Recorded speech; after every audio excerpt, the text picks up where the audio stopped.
So we are back to the data processing task. We have completed the missing value imputation part, and now we are going for feature scaling. You see, this feature scaling is also extremely vital for designing a good machine learning model. So let's start what feature scaling is. You see, the model learning may depends upon a range of different features in a dataset that we already have seen. For example, if we have a you know a data set something like this that you can see in the left hand side, okay, and these are the different feature values for different rows. If you closely look into three different features of the data set, you will see that the range of the values of the feature is not same,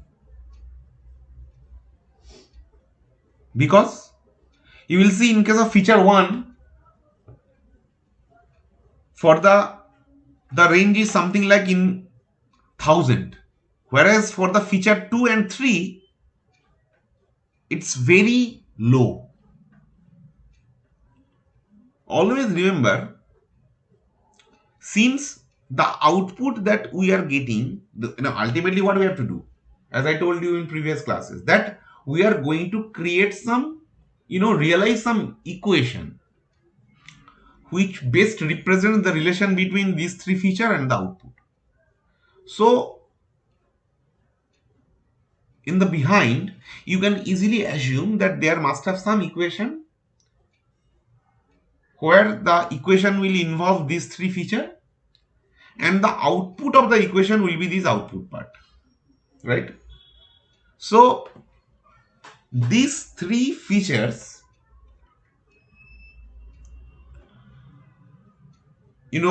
some combination of these three feature will make this output, and in this combination, if a particular feature has a very large value, that has a very major impact on the classification performance or on the output part, which should not be an ideal situation.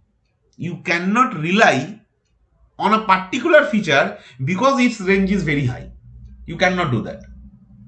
If you do, you are basically biased to that feature. For example, if I don't apply any data processing task here on these features, the model will become biased for feature 1 because its value is very high.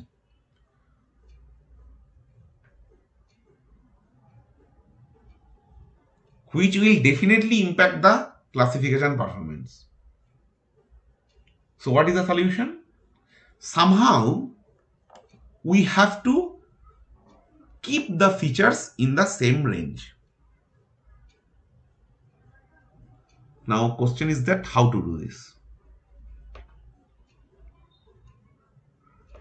Okay, just a minute, I'm coming in just 1 minute. I'm telling you.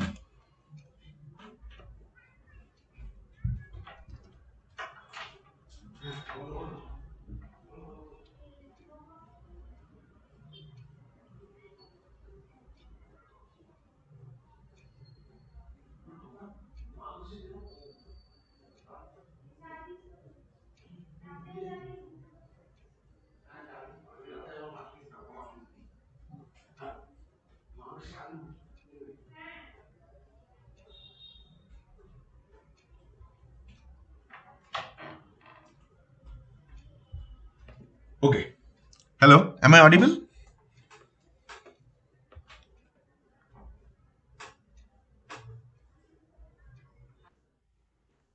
Okay. So let's see what are the solutions. You see, there are two different techniques by which you can do this particular uh, you know scaling of the features.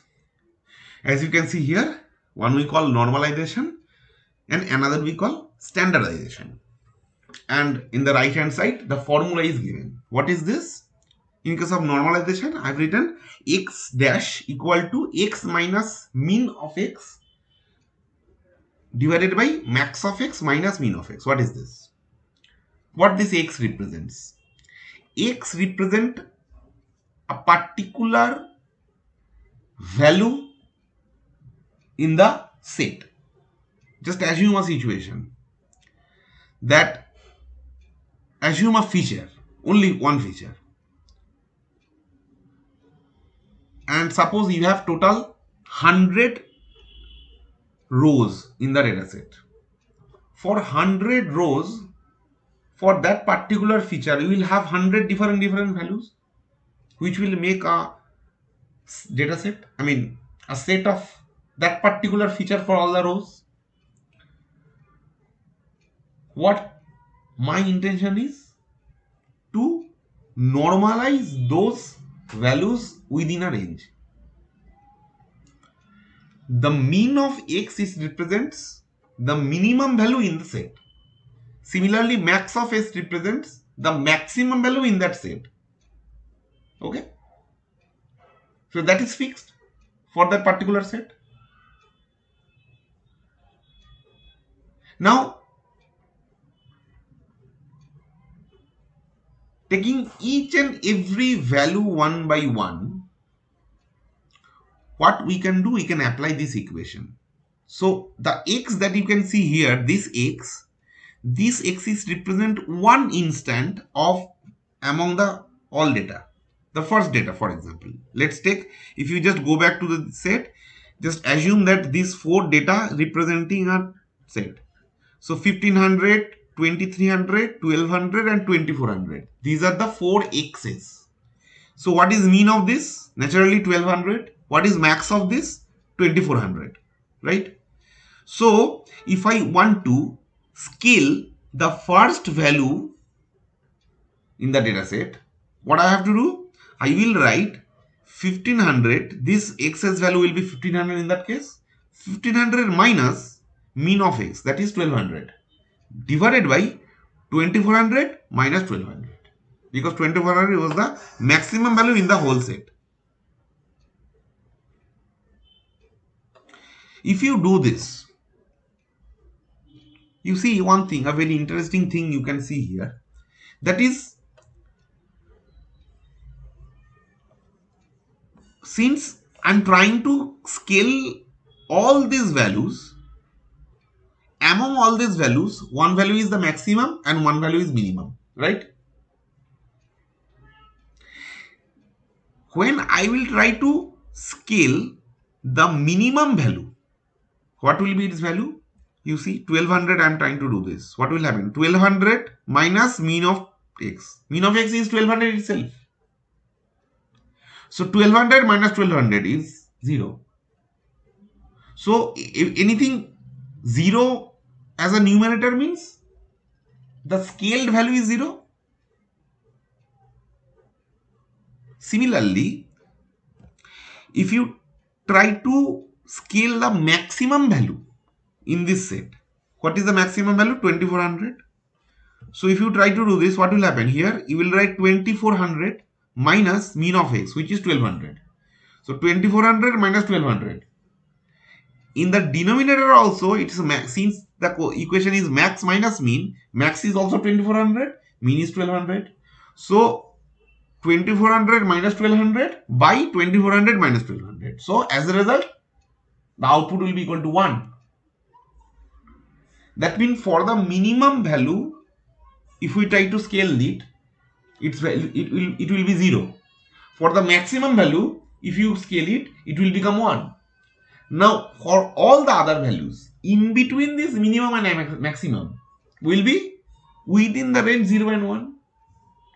So that means if you apply this equation in this particular feature, not only this, in any feature set, as a result, the list of values that you will get instead all these high values will be in the range 0 to 1, where the minimum value in this set will be represented by 0, the maximum value in this set will be represented by 1, and all the other values in between minimum and maximum will be in between 0 and 1.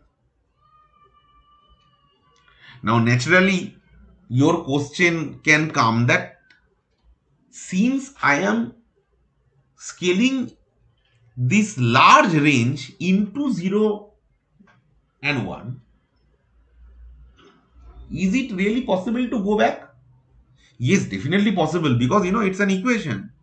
This x dash is nothing but your scaled value, and this x is the original value. So just change the equation. You will get a reverse equation to change your data from scaled to original, right? So it's definitely possible. Anyway, so this is one form of scaling feature into a particular range. There is one more technique that already you have seen here, that is standardization. What I have written here? I have written here x dash equal to x minus mu by sigma. What is this? This mu and sigma both are related to the statistical distribution of the values of that feature. For example, just assume that feature 1. This 4 value creates a statistical distribution. It will have some mean, some median, some not median. Obviously, median will be there, but median is not important. It will have some mean as well as have some standard deviation. If you have a set of data that must follow some distribution, and if it follow a distribution, any distribution can be represented in by two parameters. One is mean and another is the standard deviation. The mean represents the mean of the data, and standard deviation represents how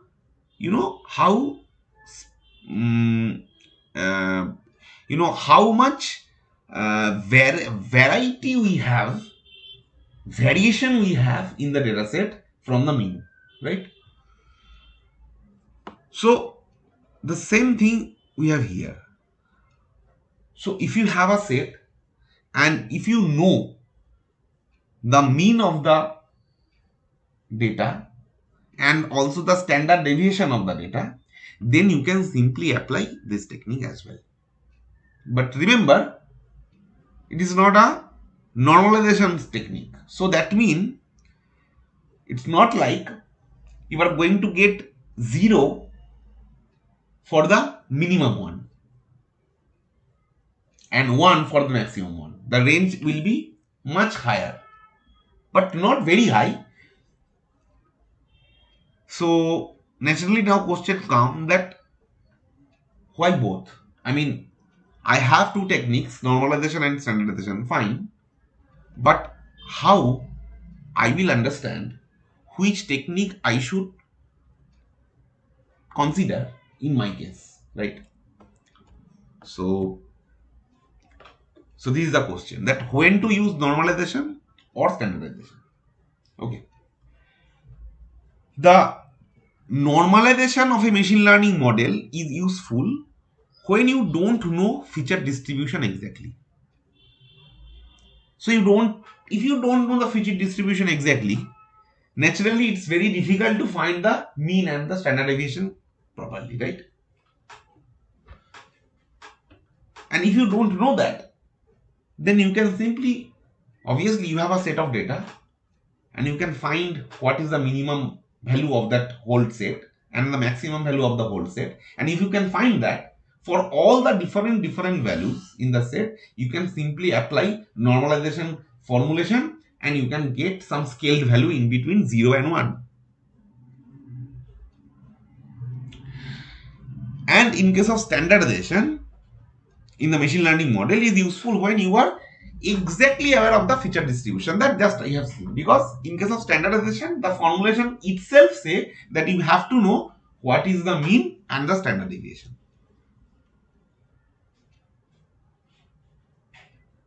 So this is the consideration for which you have to take before you decide which technique you are going to follow. So I've just listed a set of difference between the normalization and standardization here in a nutshell. For example, as you can see that just what we have discussed here it's given, and there is a technique used in scikit-learn package both for normalization and standardization. So let's do one thing. Let's go back to the Python code again and let's try to do the same in our dataset, and let's see what difference we can find after applying normalization and standardization separately on a particular dataset.